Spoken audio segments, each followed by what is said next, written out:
Baghdad میں رہتے ہوئے بیت اللہ شریف کی زیارت۔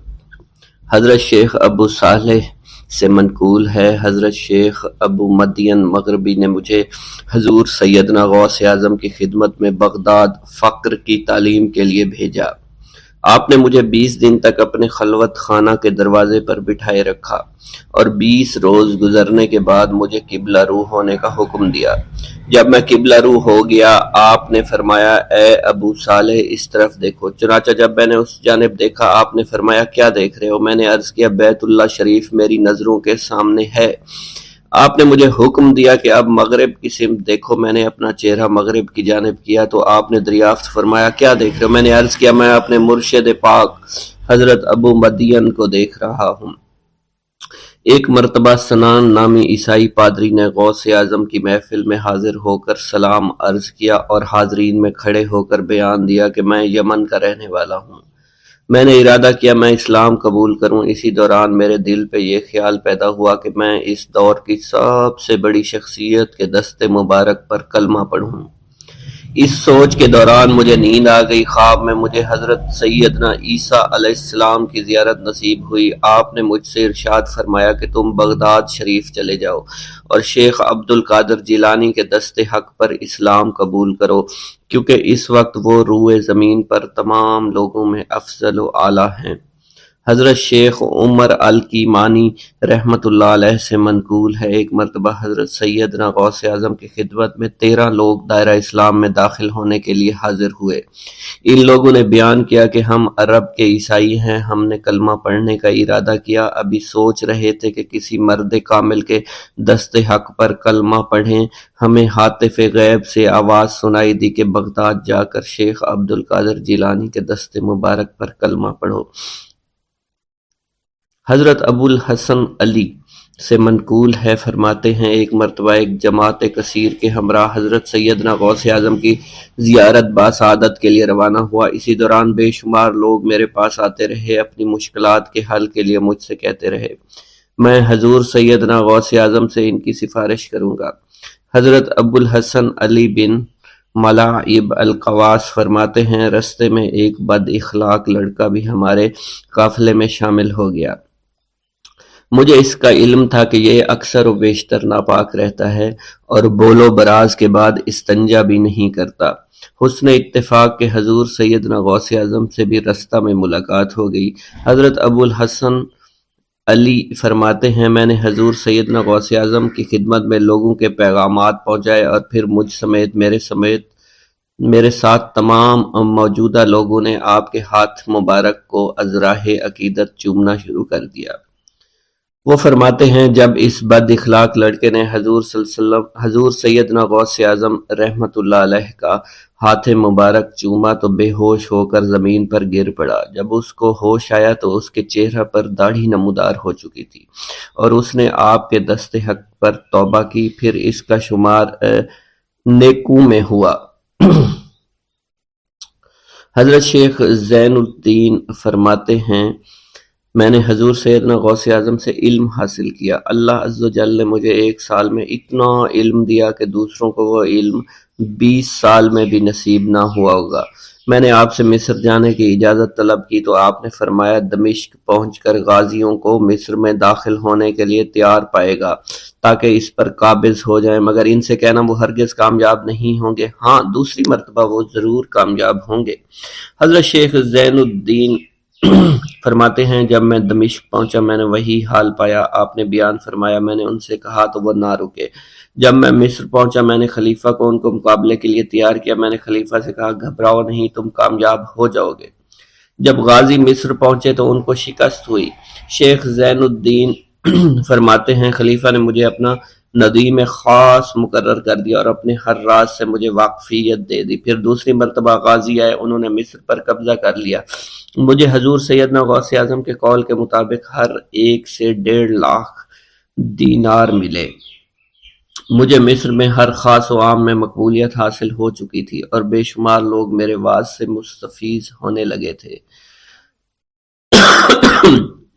حضرت سیدنا غوث اعظم شیخ عبد القادر جیلانی کی خدمت میں ایک عورت حاضر ہوئی۔ آپ سے دعا کی درخواست کی کہ اس کے ہاں اولاد ہو آپ نے مراقبہ میں جا کر لوح محفوظ کا مشاہدہ کیا تو وہاں لکھا تھا اس عورت کی قسمت میں اولاد نہیں ہے۔ آپ نے اللہ کے حضور اس کے لیے دعا فرمائی۔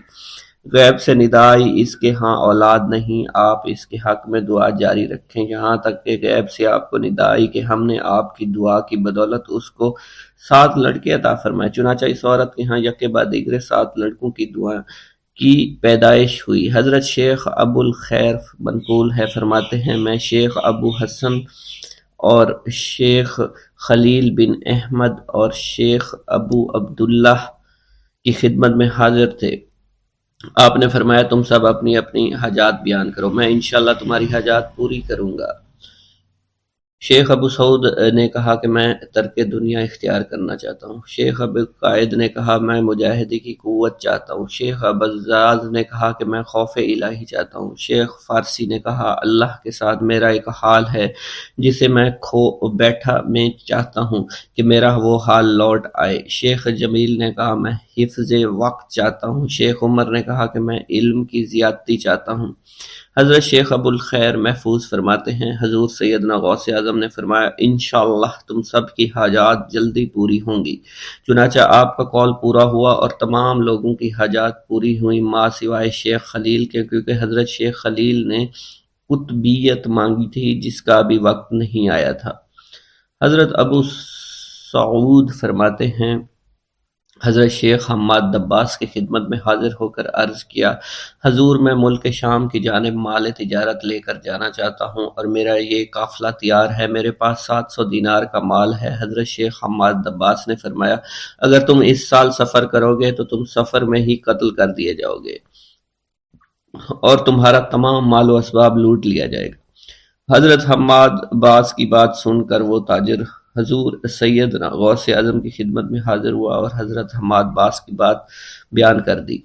آپ نے فرمایا کہ تم سفر پر جاؤ، میں تمہارا ضامن ہوں۔ آپ کا فرمان سن کر وہ سامان تجارت لے کر شام پہنچا۔ اپنا تمام مال فروخت کرنے کے بعد وہ تاجر اپنے کسی کام سے حلب گیا، وہاں ایک مقام پر اس نے 1000 دینار رکھ دیا اور حلب میں اپنی قیام گاہ پر واپس آ گیا۔ اس نے خواب میں دیکھا عرب بتوؤں نے ایک قافلہ لوٹا ہے، قافلہ کے کئی آدمیوں کو قتل کیا ہے جس میں وہ شامل ہے۔ اس کے بعد وہ بیدار ہوا، گھبرا کر اس جگہ پہنچا جہاں اس نے 1000 دینار رکھے تھے۔ اس کے دینار وہیں پر رکھے اس کو مل گئے۔ دینار لے کر واپس قیام گاہ پہنچا، بغداد شریف واپس جانے کی تیاری شروع کر دی۔ جب وہ تاجر بغداد شریف واپس پہنچا تو پہلے حضرت حماد باس کی خدمت میں حاضر ہوا تو آپ نے فرمایا کہ تم پہلے حضور سیدنا غوث اعظم کی خدمت میں حاضر ہوا، کیونکہ وہ محبوب سبحانی ہیں، انہوں نے اللہ کے حضور تمہارے لیے 70 مرتبہ دعا مانگی یہاں تک کہ تمہاری حقیقت کو خواب میں بدل دیا گیا۔ وہ تاجر آپ کی خدمت میں حاضر ہوا اور آپ نے حضرت حماد باس کی بات کی تصدیق کی۔ ایک گاؤں کے بارے میں کہا جاتا تھا کہ جہاں قدرت کی بے پناہ نعمتیں تھیں، اللہ پاک نے وہاں کے لوگوں کو مالا مال کیا ہوا تھا۔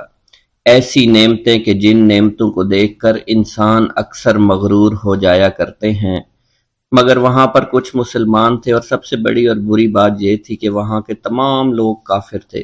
وہ کفار اپنی دولت پر بہت فخر کیا کرتے تھے کیونکہ ان میں ہر ایک انسان بہت دولت مند تھا، ہر ایک کے پاس بے بہا پیسے تھے، کسی کو پیسوں کی کمی نہیں تھی۔ وہاں کے سردار کی ایک اکلوتی بیٹی تھی جس کو سردار بے پناہ پیار کرتا تھا۔ اس سردار کی بیٹی بے پناہ مغرور، ظالم، گھمنڈی تھی۔ وہاں پر غریب لوگ صرف مسلمان ہی تھے، تمام کافر ایک دوسرے کی مدد کیا کرتے تھے، لیکن مسلمانوں کی مدد کرنے والا وہاں پر کوئی نہ تھا۔ وہاں پر انہیں کوئی دیکھنے والا نہ تھا۔ سردار کی بیٹی کو کالے جادو میں خوب مہارت حاصل تھی اور وہ جادو کی وجہ سے وہاں پر رہنے والے غریبوں پر بہت ظلم کیا کرتی تھی۔ تمام مسلمان اس سے بے حد پریشان تھے اور وہ لوگوں کو غلام بناتی اور مزدور بناتی تھی۔ اگر ان میں کوئی اس کی بات نہ مانتا تو اس کو قیدی بنا کر اپنے اشاروں پر نچایا کرتی تھی۔ اس بستی میں چونکہ اکا دکا مسلمان تھے جن کا کوئی پرسان حال نہیں تھا، کوئی بھی ان کو بچانے والا نہیں تھا۔ جب وہ سردار کی بیٹی کے ظلم حد سے بڑھ گئے تو مسلمانوں میں سے ایک بوڑھے شخص نے اللہ کے حضور گڑ گڑا کر دعائیں کی، اے اللہ ہمارے چند نسلیں جو یہاں پر بچی ہوئی ہیں ان نسلوں کو تو بچا لے۔ یہ سردار کی بیٹی جس نے ہمارا جینا دشوار کر رکھا ہے، یہاں کوئی بھی انسان ہمارا حال نہیں پوچھتا، اور نہ ہی ہمارے پاس مال و دولت ہے اور نہ ہی ہمارے پاس جسمانی طاقت بچی ہے۔ یا اللہ ہمارے لیے کوئی ایسا بندہ بھیج جو نہ صرف طاقتور ہو بلکہ اس جادوگرنی یعنی سردار کی بیٹی کو بھی ہرا سکے۔ اللہ رب العزت نے اس بوڑھے کی دعا کو قبول فرمایا اور یوں اس جگہ پر ایک اللہ والے کو بھیج دیا، اور وہ اللہ والے ایسے ہی بستی میں داخل نہیں ہوئے بلکہ ایک دن کچھ عجیب واقعہ ہوا۔ ان کافروں کا سردار جنگل میں سیر سپاٹے کرتے ہوئے نکلا تھا، بڑی شان سے چلتا ہوا وہ سفر کر رہا تھا، اچانک ایک زہریلا سانپ اس کے سامنے آیا۔ اس زہریلے سانپ نے بادشاہ کو ڈس لیا اور وہ بے ہوش ہو کر زمین پر گر پڑا اور تڑپنے لگا۔ اس کے جو ساتھی تھے انہوں نے جب اپنے سردار کو یوں تڑپتا ہوا دیکھا اور سردار کی غیر حالت دیکھی تو کہ جسے ایک زہریلے سانپ نے کاٹ لیا ہے، تو وہ فوراً اسے اٹھا کر گھر لے آئے تاکہ اسے بچانے کے لیے کچھ کیا جا سکے۔ اس لڑکی نے اپنے باپ کی جب یہ حالت دیکھی تو اپنے آس پاس کے بڑے بڑے حکیموں کو بلایا، لیکن عجیب بات یہ تھی کہ لاکھ کوشش کے باوجود زہر نکالنے میں سارے ناکام ہو رہے تھے اور زہر تیزی کے ساتھ اس کے جسم میں پھیلتا چلا جا رہا تھا۔ لیکن اسی وقت وہاں ایک درویش کی آمد ہوئی، ایک اللہ والے آئے، ان اللہ پاک نے اس مقصد کے تحت وہاں بھیجا تھا۔ اس اللہ کے ولی نے سردار کے گھر پر پہنچ کر دروازے کو کھٹکھٹایا۔ نوکروں نے پوچھا کون ہو، کس سے ملنا ہے؟ اس نے کہا میں نے سنا ہے کہ یہاں کے سردار کو سانپ نے ڈس لیا ہے۔ نوکر کہنے لگے کہ تمہیں کیسے پتا چلا کہ یہاں کے سردار کو سانپ نے ڈس لیا ہے؟ تم تو ہمیں اجنبی لگتے ہو، ہم نے تمہیں آج تک یہاں نہیں دیکھا ہے۔ اس نے کہا میں مسافر ہوں اور مجھے خبر ملی ہے کہ یہاں کے سردار کو ایک زہریلے سانپ نے ڈس لیا ہے اور کوئی بھی اس کا علاج نہیں کر پا رہا۔ نوکروں نے کہا تم کون ہو؟ اللہ والے نے کہا میں حکیم ہوں اور میں ان کے علاج کی غرض سے یہاں آیا ہوں۔ وہ نوکر اللہ والے کی حالت دیکھ کر ہنسنے لگے کیونکہ آپ نے پھٹے پرانے کپڑے پہن رکھے تھے اور دیکھنے سے بہت غریب معلوم ہوتے تھے۔ وہ نوکر کہنے لگے کہ اتنے بڑے سردار کا علاج کرو گے؟ ارے یہاں تو اس کے پاس بڑے بڑے حکیم بلائے گئے ہیں، ہمارے سردار کے پاس پیسوں کی کوئی کمی نہیں ہے، اور وہ تم جیسے غریب سے بھلا کیوں علاج کروائیں گے؟ درویش نے کہا اگر تم چاہتے ہو تمہارے سردار کی جان بچ جائے پھر مجھے اندر جانے دو۔ غلام کہنے لگا ٹھیک ہے ہم اندر جا کر اجازت لے کر آتے ہیں۔ نوکر اندر گئے، سردار کی بیٹی سے کہا ایک غریب آیا ہے، کپڑوں سے فقیر معلوم ہوتا ہے لیکن کہتا ہے میں سردار کا علاج کر سکتا ہوں اور میں سردار کا علاج کروں گا۔ جو زہر تیزی کے ساتھ جسم میں پھیل رہا ہے میں اس کو باہر نکال پھینک کروں گا۔ اس کی بیٹی کہنے لگی ٹھیک ہے بلا لو۔ جب وہ اللہ والے اس کے گھر کے اندر گئے تو دیکھا سردار تڑپ رہا تھا، ٹانگ کو بار بار بستر پر پٹخ رہا تھا۔ اللہ والے نے اس کے پیر کی طرف دیکھا جہاں سانپ نے اس کو کاٹا تھا، اسی جگہ اللہ والے نے تھوک دیا، فوراً وہاں سے بھاگ گئے۔ اس کے سارے سپاہی اس کی بیٹی دیکھ کر حیران رہ گئے کہ یہ بھلا کون سا دیوانہ ہے، کمرے میں آیا، علاج کی بجائے اسی جگہ پر تھوک دیا جہاں صرف کاٹا تھا، اور بھاگ بھی گیا، اس کو کوئی گرفتار نہیں کر سکا۔ سردار کی بیٹی غصے میں تل ملا اٹھی کہ اس نے جو گستاخی کی ہے اس کی کوئی بات نہیں، تھوک کو میں صاف کروا دوں گی، مگر اس کو تو میں ابھی گرفتار کرواتی ہوں۔ اور اس نے اپنے سردار کے ایک نوکر سے کہا کہ اس تھوک کو صاف کرو۔ اس نوکر نے تھوک کو صاف کرنے کی بجائے اس کو اچھی طرح سے ٹانگ پر مل دیا۔ لڑکی نے کہا کیا کر رہے ہو؟ اس فقیر نے میرے باپ کی ٹانگ پر تھوک دیا، اب اس تھوک کو تم مل رہے ہو؟ حکیم نے اپنے ہاتھ کے اشارے سے سردار کے بیٹے کو روک دیا۔ جیسے اس تھوک کو سردار کی ٹانگ پر ملا گیا فوراً سارا زہر ختم ہو گیا۔ جو ٹانگ کٹنے کے قابل تھی وہ ٹانگ بالکل ٹھیک ہو چکی تھی۔ جو نیلی پڑ چکی تھی اب اصلی حالت میں آہستہ آہستہ واپس آ رہی تھی، اور جب وہ قبیلے کا سردار بالکل ٹھیک ہو گیا، ہوش میں آ گیا، تو حیران رہ گیا۔ اسے بتایا کہ فقیر بابا کے تھوک کی وجہ سے آپ ٹھیک ہوئے ہیں۔ اس نے کہا وہ بزرگ تو ہمارے لیے مسیحا ہے، تم لوگوں نے انہیں جانے کیوں دیا؟ انہیں میرے پاس لے کر آؤ، انہوں نے ہم پر بہت بڑا احسان کیا ہے، ہم اس کے احسان کا بدلہ ضرور چکائیں گے۔ اس کی بیٹی جو خاموشی سے باپ کو دیکھ رہی تھی، اس نے کچھ بھی نہ کہا۔ گاؤں کے سردار کے کہنے پر سارے سپاہی اللہ والے کو ڈھونڈنے کے لیے نکل گئے۔ وہ چاروں طرف پھیل گئے، لیکن کہیں بھی اللہ والے کا پتہ نہیں چل رہا تھا۔ پھر جب سپاہی تلاش کرتے کرتے جنگل میں داخل ہوئے، وہاں ایک درخت کے نیچے ایک آدمی کو عبادت کرتے ہوئے دیکھا۔ وہ غور سے اس کو دیکھ رہے تھے اور کہہ رہے تھے یہ کس طرح کی عبادت کر رہے ہیں؟ ہم لوگ تو اپنے بتوں کے آگے ہاتھ جوڑتے ہیں، یہ نہ جانے کس کو سجدہ کر رہے ہیں۔ خیر، عبادت کے فوراً بعد اللہ والے کو پکڑ لیا، گاؤں کے سردار کے سامنے پیش کیا۔ وہ کہنے لگا آپ کون ہیں اور کہاں سے آئے ہیں؟ سب سے پہلے تو میں گستاخی کی معافی چاہتا ہوں، میرے لوگوں نے آپ کے ساتھ بڑی بدتمیزی کی، لیکن آپ کی وجہ سے آج میں زندہ ہوں۔ ہم گناہ گاروں کی وجہ سے آپ جیسے لوگوں کو بہت تکلیف ہوئی ہے، اس لیے میں معذرت چاہتا ہوں۔ آپ سے درخواست کرتا ہوں کہ آپ میری طرف سے یہ قیمتی لباس یعنی کپڑے اور عربی گھوڑا قبول کیجئے۔ اللہ والوں نے اس کی طرف مسکرا کر دیکھا اور کہا یہ گھوڑا، یہ لباس بہت قیمتی ہے، مگر یہ لباس پہن کر اس گھوڑے کے لیے گھاس کاٹوں گا تو کیا اچھا لگوں گا؟ سردار نے کہا فکر نہ کریں، گھوڑے کے ساتھ ساتھ ہم آپ کو نوکر بھی دیں گے۔ اللہ والے نے کہا کہ اتنی مال و دولت اور نوکروں کے ساتھ میں اکیلا رہوں گا؟ گاؤں کا سردار بولا حضور آپ کی یہ بات سن کر میں سوچ میں گم ہو گیا ہوں، لیکن یہ میری بیٹی آپ کے سامنے حاضر ہے۔ بیٹی حیرت سے اپنے باپ کو دیکھ رہی تھی کہ میرا باپ اب کیا کہنے والا ہے۔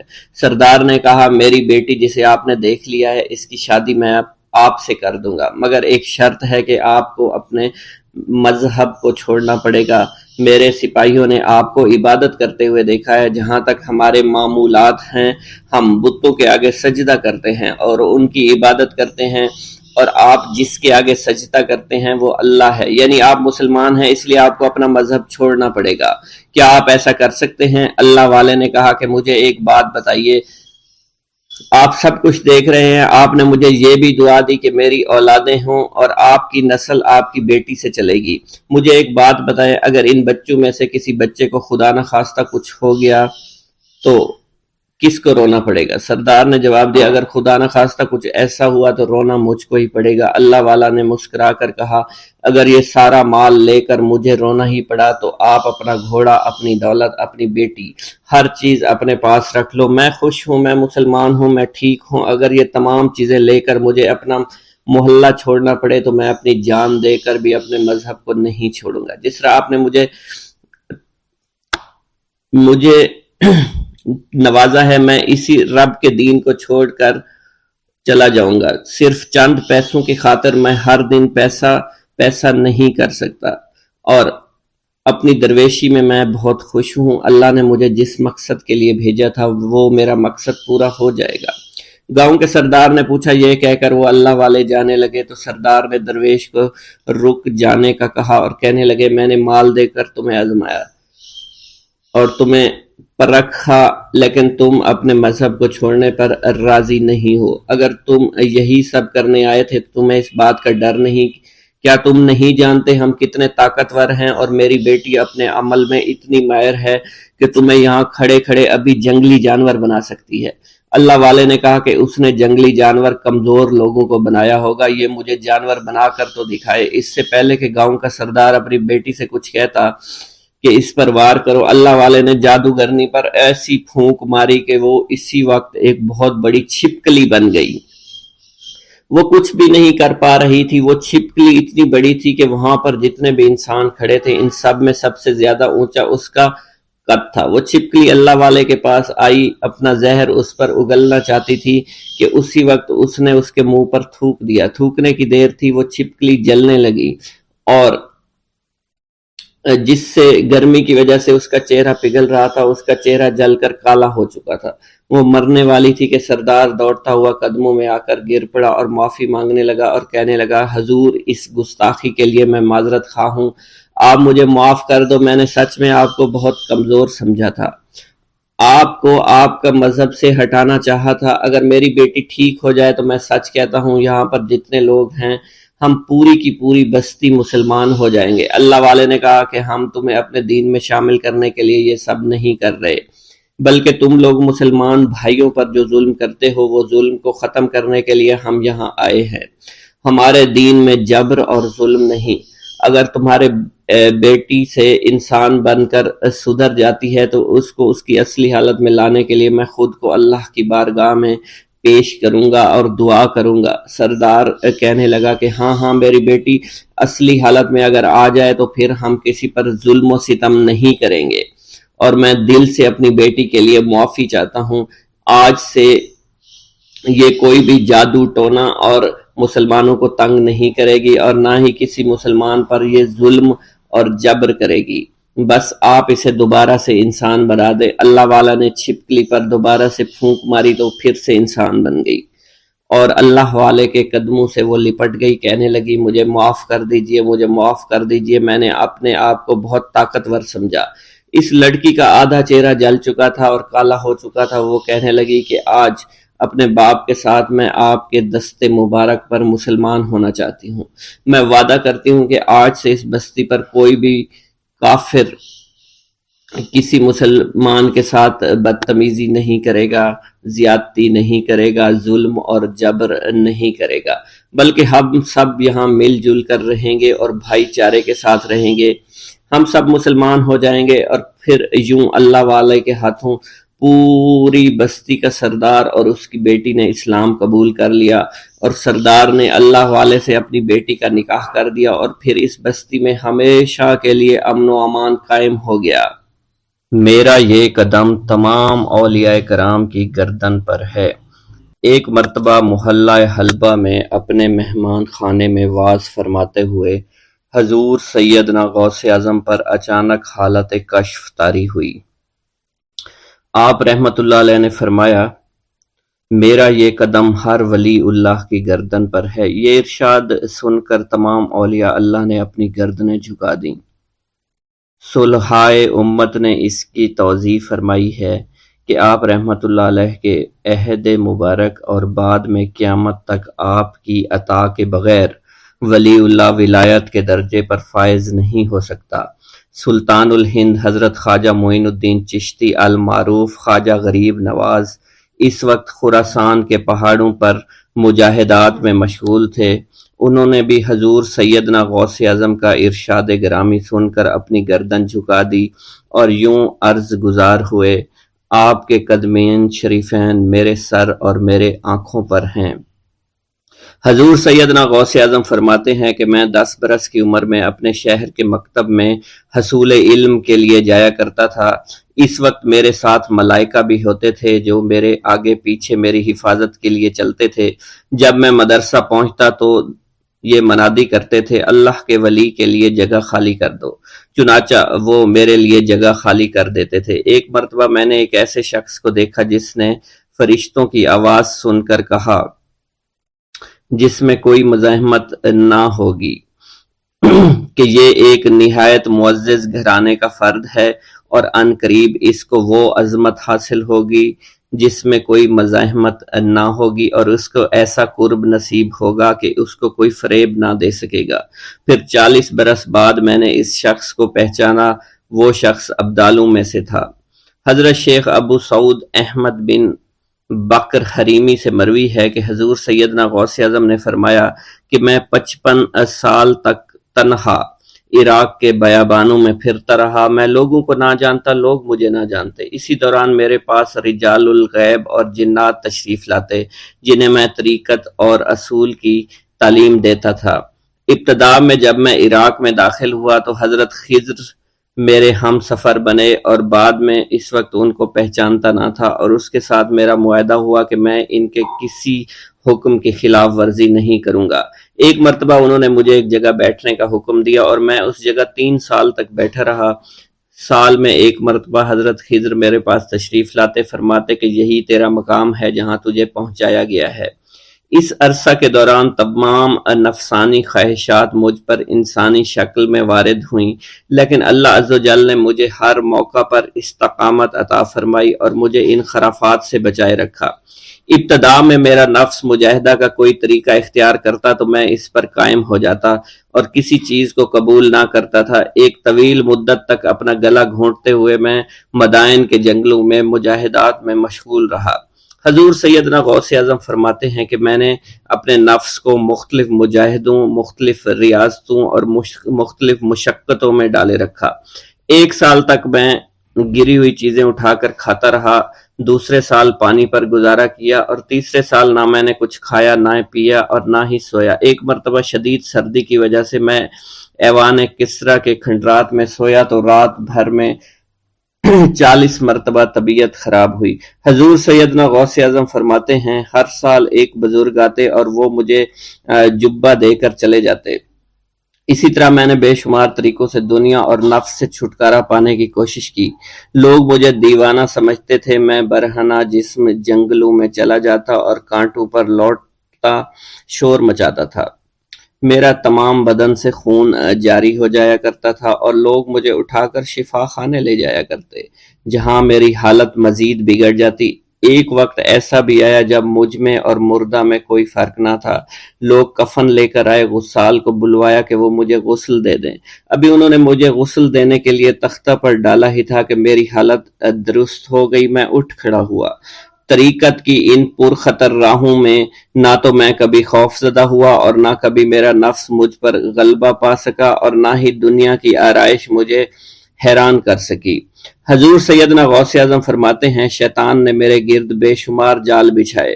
جب میں نے اس سے کہا کہ یہ کیا ہے تو اس نے کہا یہ دنیاوی چیزیں ہیں اور میں ان جالوں سے تم جیسوں کو شکار کرتا ہوں۔ میں نے 1 سال تک شیطان کا مقابلہ کیا، اس کے بچھائے ہوئے تمام جالوں کو ختم کر دیا۔ اس کے بعد میرے سینے کو کھول دیا گیا اور مجھ پر بے شمار خلائق ظاہر ہوئے۔ حضور سیدنا غوث اعظم فرماتے ہیں میں نے دریافت کیا کہ یہ علائق کیسے ہیں؟ جواب ملا کہ یہ خلق کے اسباب ہیں جو تم سے ملے ہوئے ہیں۔ میں سال بھر ان کی جانب متوجہ رہا، یہاں تک کہ وہ مجھ سے جدا ہو گئے۔ جب مجھ پر میرا باطن ظاہر کیا گیا تو میں نے اپنے قلب کو بہت سے علائق سے ملوث پایا۔ میں نے دریافت کیا کہ یہ علائق کیا ہیں؟ جواب ملا یہ تمہارے ارادے، تمہارے اختیارات ہیں۔ چنانچہ 1 سال تک ان کی جانب متوجہ رہا کہ وہ مجھ سے دور ہو گئے۔ میرا قلب ان تمام غلاظتوں سے نجات پا گیا۔ پھر مجھ پر میرے نفس کو ظاہر کیا گیا۔ میں نے اس کا مشاہدہ کیا، مجھے معلوم ہوا اس کے ساتھ کچھ امراض اور بھی ہیں اور نفس کی خواہشات زندہ ہیں۔ نفس کا شیطان سرکش ہے۔ چنانچہ میں نے سال بھر پھر توجہ دلائی اور میرے نفس کے تمام امراض سرے سے ہی ختم ہو گئے اور اس کے شیطان نے کلمہ پڑھ لیا اور پھر میرے تمام امور اللہ کے لیے ہو گئے اور میں اپنی ہستی سے باہر نکل آیا۔ حضور سیدنا غوث اعظم فرماتے ہیں پھر میں توکل کے دروازے پر آیا تاکہ میرا مقصد پورا ہو، لیکن جب میں نے توکل کے دروازے پر پہنچا تو بے شمار لوگ موجود تھے۔ میں اس ہجوم کو چیرتا ہوا آگے بڑھا اور شکر کے دروازے پر پہنچ گیا۔ یہاں پر بھی لوگوں کا جمع غفیر موجود تھا، اسے بھی چیرتا ہوا آگے بڑھا اور مشاہدہ کے دروازے پر پہنچ گیا اور یہاں پر موجود ہجوم کو چیرتا ہوا اندر داخل ہوا، حتیٰ کہ سب سے آخر میں مجھے فقر کے دروازے پر لایا گیا۔ فقر کا دروازہ خالی تھا۔ جب اس دروازہ میں داخل ہوا تو دیکھا جن جن چیزوں کو میں نے ترک کیا تھا وہ سب یہاں موجود تھیں۔ یہاں مجھے ایک بہت بڑے روحانی خزانے کی فتوحات سے نوازا گیا اور میرے لیے تمام دنیا کے خزانے کھول دیے گئے۔ مجھے روحانی عزت، دائمی فنا اور خالص آزادی عطا فرمائی گئی۔ میری تمام چیزیں جو میری ہستی اور میری صفات سب معدوم ہو گئیں اور میری ہستی کی جگہ کسی اور نے لے لی۔ حضرت شیخ ابو سعید مخزومی نے حضور سیدنا غوث اعظم کو خرقہ خلافت سے نوازا اور فرمایا اے عبد القادر، یہ وہ خرقہ ہے جو حضور نبی کریم صلی اللہ علیہ وسلم نے حضرت سیدنا علی المرتضیٰ کو عطا فرمایا، اور حضرت سیدنا علی المرتضیٰ نے یہ خرقہ حضرت خواجہ حسن بصری کو عطا فرمایا تھا، جس سے ہوتا ہوا یہ خرقہ مجھ تک پہنچا، اور یہ تمہاری امانت تھی جو میں نے تم تک آج پہنچا دی ہے۔ حضور سیدنا غوث اعظم نے جب خرقہ مبارک کو زیب تن کیا تو آپ پر بے شمار انوار و تجلیات کی بارش ہونا شروع ہو گئی۔ حضور سیدنا غوث اعظم نے حضرت شیخ ابو سعید مخزومی کے مدرسہ میں تدریسی فرائض سر انجام دینا شروع کر دیے۔ آپ کے لیے فی الحال تدریسی مصروفیات کے علاوہ کوئی کام نہ تھا۔ آپ کی شبانہ روز کی محنت سے آپ کے نام کا شہرہ کچھ ہی دنوں میں سارے بغداد میں پھیل گیا۔ طلبہ دور دراز کے علاقوں سے علم کے حصول کے لیے آنے لگے۔ طلبہ کی تعداد جب مزید بڑھنا شروع ہو گئی تو ارد گرد کے کئی مکانات کو خرید کر مدرسہ میں داخل کر لیا گیا۔ کتب سیر میں منقول ہے کہ 528 ہجری میں آپ مدرسہ نظامیہ کی وسیع عمارت تعمیر فرما چکے تھے۔ اس مدرسہ کی تعمیر میں آپ نے بحیثیت مزدور بھی حصہ لیا تھا۔ حضرت شیخ ابو الخشاب سے مروی ہے کہ میں جوانی میں جب علم نحو پڑھ رہا تھا تو لوگوں نے مجھے حضور سیدنا غوث اعظم کے پاس جانے کا مشورہ دیا، اور اس کی وجہ سے مجھے بھی اشتیاق ہوا کہ میں آپ کا واز سنوں۔ ایک مرتبہ کچھ لوگوں کے ہمراہ آپ کی مجلس میں دوستوں کے ہمراہ حاضر ہوا۔ آپ نے میری جانب توجہ کرتے ہوئے فرمایا، ہماری صحبت اختیار کر لو۔ چنانچہ میں نے آپ کے فرمان کے مطابق آپ کی صحبت کو اختیار کر لیا۔ آپ نے مجھے علم نحو کے علاوہ علوم عقلیہ اور تقلد حاصل کیے، جس سے مجھے کوئی واقفیت پہلے نہیں تھی۔ 1 سال کے عرصہ میں آپ کی نظر کرم سے میں نے وہ علوم حاصل کر لیے جو گزشتہ اتنی عمر گزارنے کے باوجود بھی مجھے حاصل نہیں ہوئے تھے۔ منقول ہے حضرت شیخ بقا بن بطو، شیخ علی بن ہیتی اور شیخ کیلوی جب حضور سیدنا غوث اعظم کے مدرسہ میں آتے تو جھاڑو دیا کرتے تھے اور چھڑکاؤ کرتے تھے، لیکن آپ کی اجازت کے بغیر کبھی اندر داخل نہ ہوتے تھے۔ اجازت ملنے کے بعد آپ حضرات اندر داخل ہوتے اور اجازت ملنے پر ہی بیٹھتے تھے۔ آپ سے امان طلب کرتے اور امان مل جانے کے بعد مؤدب ہو کر بیٹھ جاتے۔ جس وقت آپ کہیں جانے کا ارادہ کرتے تو یہ حضرات سواری کے ہمراہ چلتے۔ آپ انہیں اس فعل سے منع فرمایا کرتے تھے اور کہتے تھے کہ ہمیں آپ کے ذریعے قرب الہی حاصل ہوا ہے۔ حضرت شیخ محمد قائل الادنیٰ سے مروی ہے کہ ایک مرتبہ حضور سیدنا غوث اعظم سے دریافت کیا گیا کہ آپ کی بزرگی اور عظمت کا راز کیا ہے۔ آپ نے فرمایا کہ میں کبھی جھوٹ نہیں بولتا اور کبھی کسی سے کذب بیانی نہیں کرتا۔